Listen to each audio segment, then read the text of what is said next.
Hey, if you're a fan of Led Zeppelin, I think you're really going to enjoy what I have for you here today.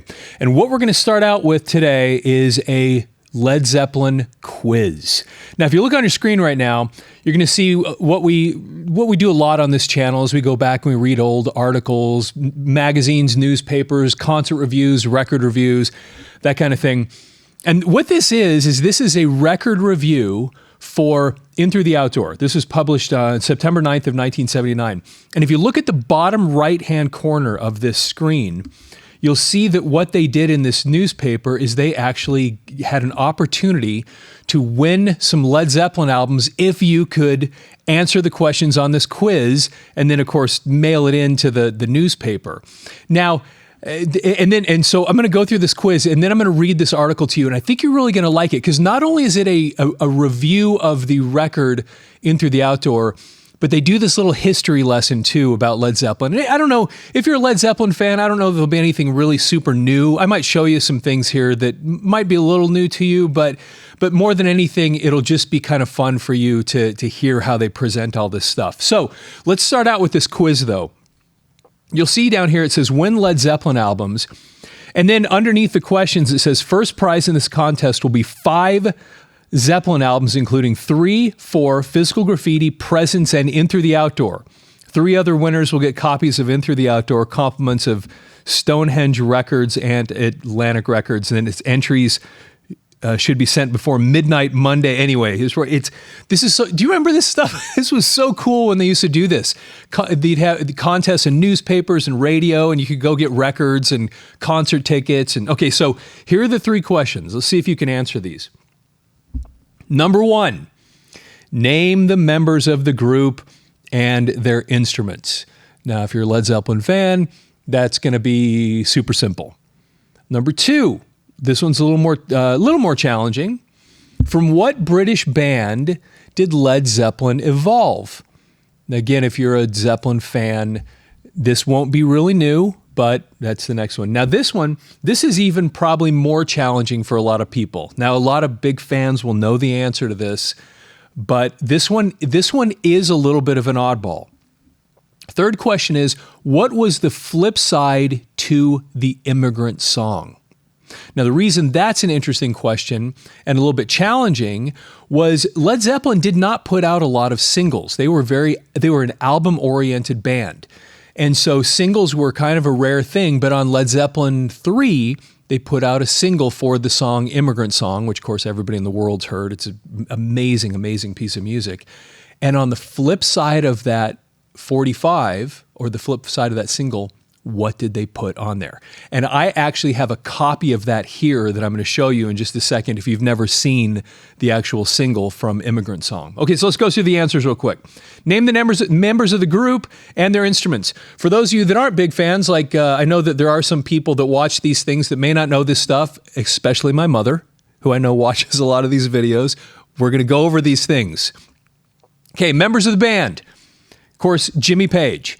And primary instrument, of course, is the guitar, but he also played some other things, theremin among them, that you'd see him play on stage. Then the second person, of course, Robert Plant, vocalist, sometimes he'd play the harmonica. Then we had John Paul Jones, bassist, and also keyboards. And then, of course, John Bonham, that's your drummer. Okay, there's the answer to that question. Next question. From what British band did Led Zeppelin evolve? Now, of course, big fans are going to know this, and you're probably already typing it down in the notes if you're typing the answers in there.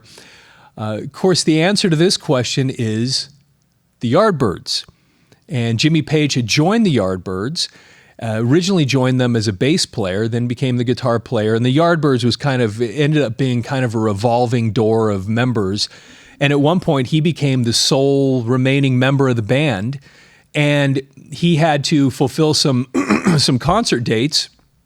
So he recruited a couple other people to become the new Yardbirds, which ultimately became Led Zeppelin. Anyway, so the answer to that question that they evolved from is the Yardbirds. Okay, now, question number 3. And this one to me is the most interesting. It is, what was the flip side to the Immigrant Song? Okay, now, on your screen, you're looking at an actual copy of the Immigrant Song 45. So these things, as you recall, what would happen is bands would put out an album and then they would release singles. And these things, people could go buy them if they just wanted to buy one song, but they were also things that were used for promotion, send a record to radio stations so that they'd know what songs to really push. And then by pushing a song would become popular, and then that would drive the sales of the album and would also get people excited when they would come through for a concert because they'd have very specific songs that they would be pushing at any given time. But Led Zeppelin stayed away from this largely. And it was one of the things that Peter Grant, their manager, didn't want to do was he really knew that if you went to America and you focused on albums, you'd have a really good shot at doing something spectacular over in the United States. So they kind of shied away from putting these things out. But they did in this case. And what's so interesting about this particular one, the Immigrant Song single, is that they put a song on the flip side that had never been on an album before and was not currently on that album. Because what a lot of bands would do when they would release these singles is they'd put the song that they wanted the radio station, for example, to focus on, the one that they thought would be the hit, and they'd put that on side A. But then if you flipped the record over, these little 45s, they'd usually put maybe just another song from the album that was kind of maybe one of the more throwaway songs that they didn't expect to go anywhere, and that would be on the B side. But every once in a while, bands would do stuff like this. They'd put another song on the back that no one had ever heard before that wasn't on the album. And notoriously, Led Zeppelin did this with this one. Now, true Led Zeppelin fans are going to know the answer to this right off the bat. Now, other people, even if you're not a real Led Zeppelin fan, you've probably heard the song that's on the back of this CD. I was about to say this on the back of this single, because interestingly, it was an awesome song and it ended up becoming pretty popular. So let me take this out so you can see. Of course, you remember the 45s always, they had the larger hole, and they would spin at a different speed. They would spin at 45 RPMs instead of the 33 1/3 that the full-size records would. And so, of course, that's Immigrant Song. And now I'm going to flip it over, and you'll see the answer to number 3.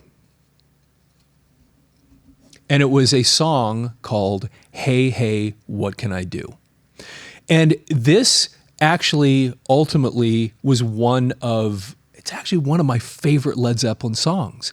But during the recording of Led Zeppelin 3, which had a much more kind of acoustic flavor to it, that album, they had also recorded this song called Hey, Hey, What Can I Do?, which was a very acoustic song. And it's got this cool little story and these great lyrics, and Robert Plant's vocals are just fantastic on this thing. Anyway, that was the answer to that question. So side B of the Immigrant Song is a song called Hey, Hey, What Can I Do? And if you're not familiar with the song, you should be. So go find it on YouTube or wherever and go listen to it, because it's such a cool little song. Okay, so anyway, there's your quiz. Now, what I'm going to do is I'm going to go read to you this article, and I think you're going to really enjoy this article. Because again, what this is this was published on something called the Star Press, September 9th, 1979. And so this was, again, a record review for the album In Through the Outdoor. And this would be their last studio album before John Bonham's death, and then they broke up. Of course, they would release another album a couple years later called Coda, but that was not released during the time that the band was together. So this album that they're reviewing was really their last album. Now, I'm going to show you a copy of it just because I think you might find this interesting if you're not familiar with it, if you've never seen it. And what made this album really unusual was the packaging. Led Zeppelin was notorious for what they would do from a packaging standpoint. They had, if you remember, Led Zeppelin 3 had the spinny wheel, and In Through the Outdoor had the big things, the empty windows, and you'd take the insides out and you could see the things in the window. I mean, and they did a lot of things like this. Led Zeppelin 4 opened up, and House of the Holy opened up, and anyway, the packaging was always interesting from Led Zeppelin. This one was specifically interesting because they had this idea, let's put out several different copies. It was 6 different copies of the cover, but put them in a paper bag so that when you bought the album, you wouldn't know which one you were getting. And so this is what it looked like. This is the paper bag. You can see that it's kind of this, it almost looks black, but it's kind of a dark purple printing right there. And it just says Led Zeppelin In Through the Outdoor, which is the name of the album. Then you flip this over, and then of course it has the song list right there. And then, and it was of course in shrink wrap, so you couldn't tell what you were buying, what it looked like.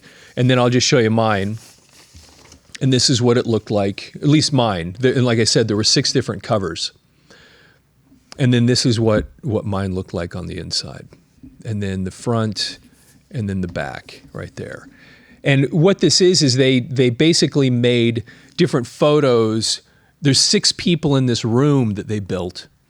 And then they would take, each cover was a photo from a perspective of one of the people in the bar. So anyway, it was kind of an interesting thing right there. So this was my copy of In Through the Outdoor. All right. So now here's the article. And like I said, there may not be anything super new in here, but it is still kind of fun and interesting to hear what people were saying about this stuff at the time.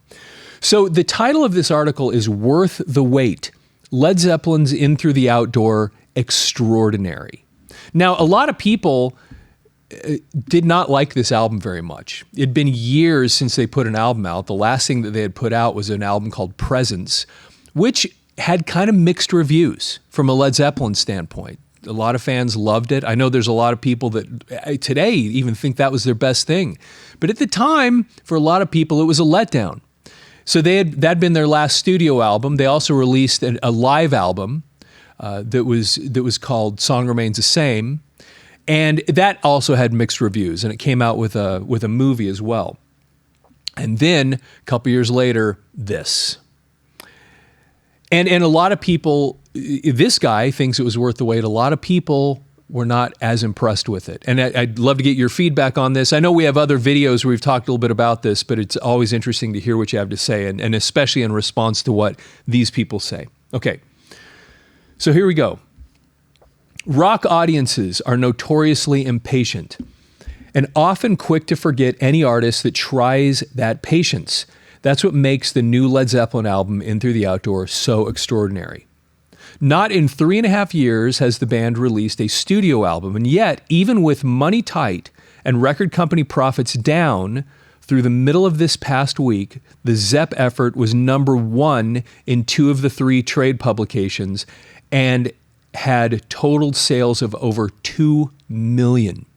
That right there puts an emphasis on what a juggernaut Led Zeppelin really was. The fact that they'd been gone for a few years, they were such a big deal that even being gone, that's his point here, even being gone for that long, they come out with an album like this and just instantly people want it. They just need Zeppelin.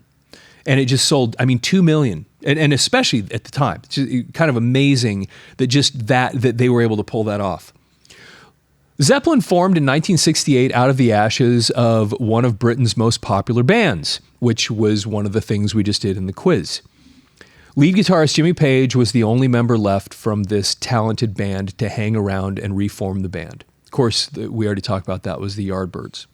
Page was a studio veteran, having played behind such diverse artists as The Who, The Kinks, The Rolling Stones, Herman's Hermits, along with backup on such hits as Joe Cocker's A Little Help From My Friends and Tom Jones' It's Not Unusual. Now, A Little Help From My Friends, this is something pretty interesting that's going to play into something else we're going to read here in just a second.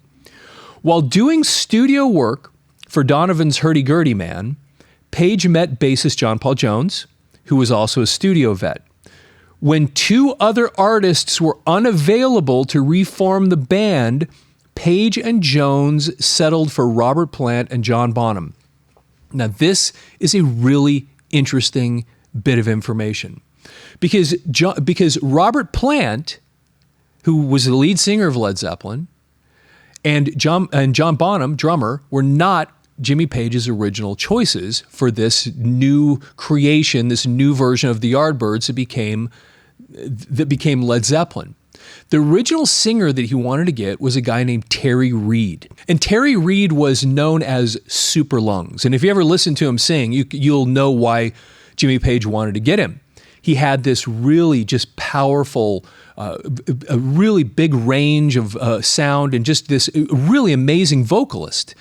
But they say that Terry Reid turned him down.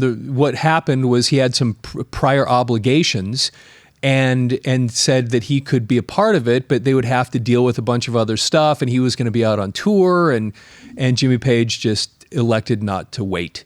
And then actually met Robert Plant through Terry Reid, and then Robert Plant ended up becoming the singer. Now, the drummer, this is another really interesting story, and this gets back to the A Little Help from My Friends thing that I just talked about. The original person that Jimmy Page wanted to have in the band was a guy named B.J. Wilson. Now, Joe Cocker, as you know, had put out an album called With a Little Help from My Friends, and it was based on the Beatles song from Sgt. Pepper's. And he also had on that album the song Little Help from My Friends. Now, he had a whole bunch of different musicians playing on that album. Among them was Jimmy Page, as it said there right there, and B.J. Wilson. So Jimmy Page, believe it or not, Jimmy Page and B.J. Wilson had both played on that album for Joe Cocker, and they both played on the song With a Little Help from My Friends. And everybody's heard that version, I think, of that song. So Jimmy Page actually wanted B.J. Wilson to be in this new formed new Yardbirds, or what became Led Zeppelin, but B.J. Wilson had prior obligations playing with the band Procol Harum. And so he turned that down. Robert Plant knew John Bonham, and then John Bonham had been suggested, and so then that's what brought the final lineup. And so when it says there, when two other artists were unavailable to reform the band, Page and Jones settled for Robert Plant and John Bonham, because originally, the original idea that Jimmy Page had is that it would be Terry Reid and B.J. Wilson. Those would have been the other two people in the band. But because of prior obligations, they just couldn't do it. And so then that's how we ended up with what we know as Led Zeppelin today. Okay. Later that year, the band put out the quickly recorded yet classic Led Zeppelin album. The disc featured Page on guitar playing off Plant's vocals in a much more convincing manner than Rod Stewart and Jeff Beck had done before them. That talent is best expressed in the song You Shook Me. Dazed and Confused was also excellent off that album, and the first single for the group was Good Times, Bad Times. Led Zeppelin II solidified the band's claim to fame with a single anthem, Whole Lotta Love. I tell you, I still remember the first time I ever heard that song. That opening riff, oh man, it was so amazing. Then when you go into the middle of that song and it has all the, the hard panning stereo stuff that's going on, and then when it punches back in, bump, bump, and Jimmy Page goes into that guitar solo, that may be the greatest guitar solo, at least for me, that I'd ever heard in my life. I remember listening to that whole thing. You know what I'm talking about if you know the song. And then it goes with Bonham, and then ba ba, and then that. I remember hearing that thing, and I had chills. That's why I say, to me, the greatest guitar solo, because I don't know if I've ever had the hair stand up my arms quite like that in my entire life when I heard that the first time. And I just listened to it over and over and over because it was so amazing. Okay, I didn't mean to get off on that. Group's second single, the hit off of 2, was Heartbreaker, Livin' Lovin' Made. And boy, I tell you, go listen to most classic rock stations today, and I think they're still playing that. As a mark of diversity, the band offered the change of pace, What Is and What Should Never Be, which is another awesome song. And the Moody Blues number, The Lemon Song. Now, I read that, and I thought that was kind of funny, because you'll notice that, I want to show you if you're watching this on the screen, Moody Blues is in small, it's not a title case. Because when you hear that, when I read that, immediately I'm thinking, Moody Blues? I've got a whole bunch of Moody Blues albums. It's not a Moody Blues song. And anyway, you notice it's written small. So that could be misunderstood by somebody, though, that doesn't understand. He's just describing the song. It's a Moody Blues song called the Lemon Song. It's not actually a song by the Moody Blues. And interestingly, speaking of it being somebody else's song, they've been accused with that song in particular of that being of ripping that song off, which they were accused of quite frequently, by the way, because they did actually, and they actually played other people's songs, like Willie Dixon. You know, they were either playing their songs or borrowing pieces from these old blues standards and then kind of making them their own. And Led Zeppelin was notorious for that. Okay, the third album showed increased use of acoustic guitar, a trait which caused the band to lose some ground among the heavy metal exponents, but increase the size of their audience. Despite some lighter moments, such as Gallows Pole, which I love, by the way, the band could still hit heavy, as was accomplished in the hit single Immigrant Song. Also at that time, as a flip side to Immigrant Song, the band did one of its best tunes, Hey Hey, What Can I Do? And that was what I showed you here at the beginning of this video. 4 from the Zepp is better known as the Runes album. Now, I don't know. I mean, I know that people used to call it that. Usually, I think most people just call it 4. You know, that's how most people know it, although it really is untitled. And matter of fact, if you ever look at the cover of the album, the band, the name isn't even written on the cover of the album, not even on the spine. Nowhere on that album is there any writing. And so you would, if you didn't know it was Led Zeppelin, there's no way you would know it was Led Zeppelin by looking at it. So anyway, that's why it's known as certain things, because it was an untitled album. And also better known as the home for the song generally regarded as the high spot of the band's career, Stairway to Heaven. And I hate to be, so trite about these things, but that is, that's a high watermark, not just for Led Zeppelin, but just for the world of rock music in general. It just was. It's so trite to talk about how great that song was, but it just was. Another hard-driving tune, Rock and Roll, would later become a concert favorite. And by the way, that entire album, Led Zeppelin 4, and again, it's so tired to say things like this, but it's just hard to beat that album, just front to back. The opening of that album with Black Dog, just all the way through. And it's funny because for me over the years, the songs that I was least interested in when I was a kid, now to today, are the songs that I think are the best things on there. One of them was When the Levee Breaks, which, speaking of borrowed songs, was a song that had been recorded back, I think, in the 1920s, and then they did a version of it. And that is just unbelievable, that song. And then the other song on there, The Battle of Evermore, which is the third song on the first side, right before Stairway to Heaven, that might be, at this point, my favorite song on that album. I don't know what it is, if I'm just an old man now or whatever, but it is so beautiful and it's produced so well. But then you have other songs on there like Misty Mountain Hop, Going to California. I mean, you just can't beat it. Just amazing. Start to back. Again, it's a tired thing to say, but it's just true. So, okay. House of the Holy marked a big year in 1973 for Led Zeppelin. The album was the group's most diversified, and the band picked up over $30 million from the U.S. alone in album and concert ticket sales. In 1974, the group produced nothing, but in 1975, the wait was made worthwhile with Physical Graffiti, a double record set which contained such soon-to-be classics as Trampled Underfoot and Kashmir. In that same year, Plant and his wife barely survived a bad car accident.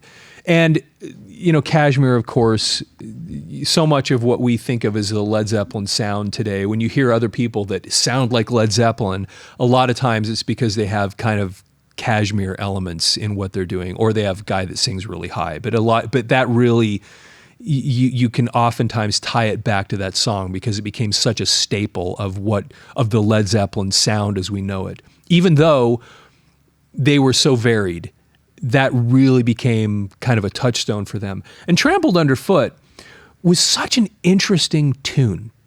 And partly because in that song, and if you've never listened to it, this would be an interesting thing for you to go back and do, is to go listen to Trampled Underfoot and notice the keyboard, because what they play in there is they play something called a clavinet. John Paul Jones is playing it.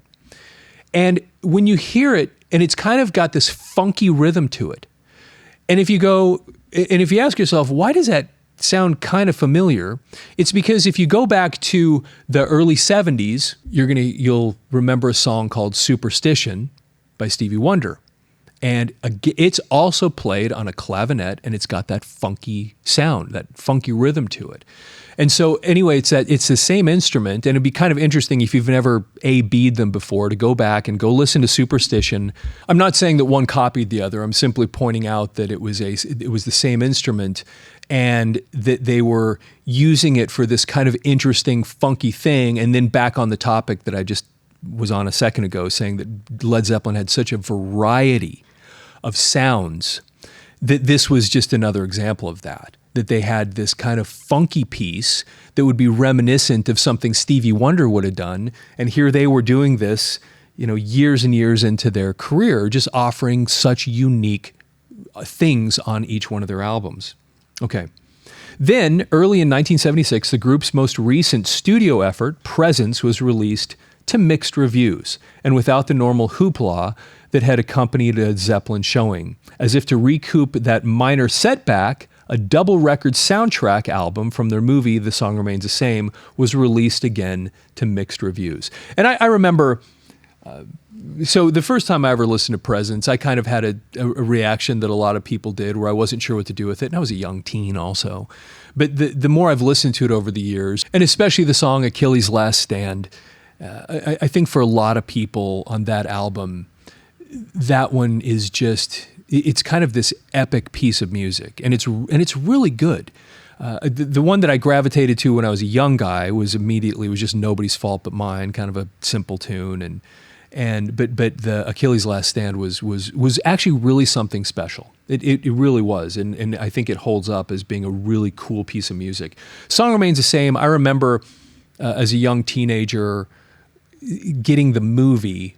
Me and some friends got it one night and watched it. And I remember I liked some of the dream sequences, the little fantasy sequences, but I was a little bit disappointed. I'm just telling you how I reacted to it when I was a kid, because Robert Plant, to me, listening to it, seemed off his game, and Jimmy Page seemed a little sloppy. That was my response to it. And I have the album here, and I've watched it many times since. And I don't know, it's cool that it exists, and that we have that kind of snapshot of Led Zeppelin at the time. And in that way, it is epic, and it's amazing in its own way. And I know, and I've heard that they weren't super thrilled with the whole thing, but his point here is that Presence didn't really, for them, it kind of didn't do as well as they had hoped. And so again, it says, as if to recoup that minor setback, then they're putting out, they put out the soundtrack for the movie. With the last two albums less than commercial giants and over 3 years between releases, it is indeed an extreme compliment to a talented quartet that so many people still remember. Led Zeppelin has rewarded its fans with a disc reminiscent of the diversity of Houses of the Holy and of the quality of the first two albums. And what we're talking about here, of course, is this one, In Through the Outdoor. And it really was, one of the things, a long time ago, I would have said that Houses of the Holy was my favorite album from Led Zeppelin. And it was partly because of that, because the thing seemed to come from so many different directions, and I liked that about it. I wouldn't say that today necessarily, but it was a great album in that sense, that it gave you this wide range of things happening on it. And he's just saying here that this was similar to that it gave you this broad range of sounds. Sweeping quickly from hard rock to reggae to honky-tonk to blues, Zeppelin has produced 7 strong showings without filler. And when he says 7 strong showings, of course, look at the album right there. Those were the 7 songs that were on the album. In the Evening opens a set with many familiar trappings of the group, including Page's famous solos and Plant's soothing ooh oh yeahs. When I first heard In the Evening, when I bought this album, I just fell in love with that song instantly. In the evening, just that, anyway, it was so cool. On Southbound Suarez, Page's disjointed lead guitar proves the perfect contrast to an otherwise very smooth number. There's a strong piano and background vocal work too. Yeah, that thing just dun dun dun dun dun, that piano. Fool in the Rain is the tune being played most on the radio, and the piano is again a strong force, complemented nicely by a reggae section. Rounding out the side is the fun number of the set, a honky-tonk tune, Hot Dog. So Fool in the Rain is, in my humble opinion, it's a masterpiece of a song. Now, does it sound like Led Zeppelin in the Led Zeppelin sense? No, not really. But it's got a storyline to it. It's produced well. It's thoughtful. It's executed just amazingly. It's just a great tune. So I love Fool in the Rain. And it's also easily accessible. I think most human beings could listen to that song and just enjoy it. It's cool in that way. Hot Dog is an interesting one. It calls it a honky-tonk tune. Some of you know I was a professional musician a long time ago. And one band I was in, it was a cover band, and we were playing mostly really hard rock music. And one of the guys in the band one night, we were saying we need to come up with we need to play a country song because so many people want to hear country, and I'm not a fan of that stuff. And I'm thinking I don't want to play anything country. And I can't remember, but one of us, it was a 3-piece, said, why don't we pull out that old Zeppelin tune off of In Through the Outdoor, Hot Dog? We thought, oh, that's kind of country. So we learned Hot Dog, and amazingly, that thing it became a part of our set every single time we played, because no matter what, it killed every time we played that song, Hot Dog. I don't know what it was, maybe because I don't think most people that would come to see us had probably ever even heard it. But yet it was so accessible and it was so much fun. And you know what I'm talking about, that it just has this kind of country, hot dog, it's so fun. And I actually, for me even, it was one of the highlights of the night, just playing that tune. Anyway, great song. Okay. Radio stations have yet to pick up on the quality of the side 2 opener, Carouselambra. It is the most ambitious musical performance by the band since Kashmir. The song is multi-layered and set with numerous vocal crossfires. I can't remember how, it's like 10 minutes long. It's an epic piece of music. I'm not a fan of that ding, ding, the little keyboard sound that they have in it, but it is an epic piece of music, and it's pretty cool. It's pretty good. The song is multi-layered and set with numerous I think I said that. Musical crossfires. The album's best tune is All My Love, which features Plant's vocals at their best and most expressive. And this, similar to Fool in the Rain, is almost perfectly executed song and easily accessible. Anybody in the world could listen to All My Love and just get it and enjoy it. And it was one of the great qualities of that song. And also, if you didn't know this, maybe you do, but Robert Plant's son, Carrick, who had died a couple years before this, the lyrics, All My Love, were in memory of his son who'd passed away. Let's see here. This cut will be the most distasteful to the hard rock followers of the band. And that's probably true, because All My Love was it was a little bit of a glimpse into kind of where his solo career was going to go. Because that song could almost fit on, if you followed Robert Plant's solo career, almost fit on Principle and Moments, because it was just kind of a little more of that kind of approach to the music. Let's see here. I'm Gonna Crawl is the only tune that indicates Page's blues background and will delight those that still play the band's first 2 albums. In Through the Outdoor is a sure candidate for top 10 album of the year honors. Now, this is a controversial statement, especially even among Led Zeppelin fans. Diehard Led Zeppelin fans, many of them will tell you, just hate this album. And then there's other diehard Led Zeppelin fans that go, yes, this is great. This was them growing and advancing. And it's such a fascinating conversation to have. And I don't have any answers to that personally. Like I said, there's a few songs on here that I thought showed real maturity in songwriting and in production, and were kind of fun in the sense that they were so universally applicable. That I again, Fool in the Rain, it's hard.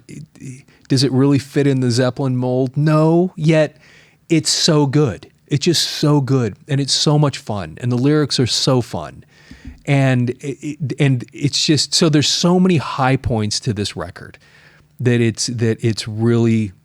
So I don't necessarily disagree with the analysis. Is it my favorite Led Zeppelin album? No. But there's so much great stuff on here, and for me, when I first listened to this, what would I have been, 14 maybe when I bought this. This is the one I bought. I'd probably been 14, 15 years old when I bought it, and it was already been, I had Led Zeppelin 4 already, and probably a couple others, and then just knew I had to have this one. And my initial reaction to it is I loved In the Evening. I actually loved Fool in the Rain. And at the time, the rest of the album, for me personally, actually I loved All My Love too. But at the time, the rest of it kind of fell flat for me. Over the years, as I listened to it, especially things like Hot Dog and Carouselambra, I've grown to appreciate them more and do really like the album in that way. So anyway, I'd love to get your feedback on that. Does anything that I said resonate with you and how you approach this album and what you think about it? And also, what did you think about this article and what this guy had to say about it? And interestingly, how many of those songs, or how many of the questions did you know? Would you have had a shot at winning the grand prize at this time? Of course, 2 of the answers he put in the article. The only one that I don't think he mentioned in the article was the Yardbirds. But at the time, if you didn't have access to this stuff, would you have known these answers in that initial quiz? Hey, thanks for taking the time to watch this video. If you're not following the channel, please follow the channel. Like the video. Love, again, as always, to hear your thoughts on this stuff. And with that, have yourself a fantastic day.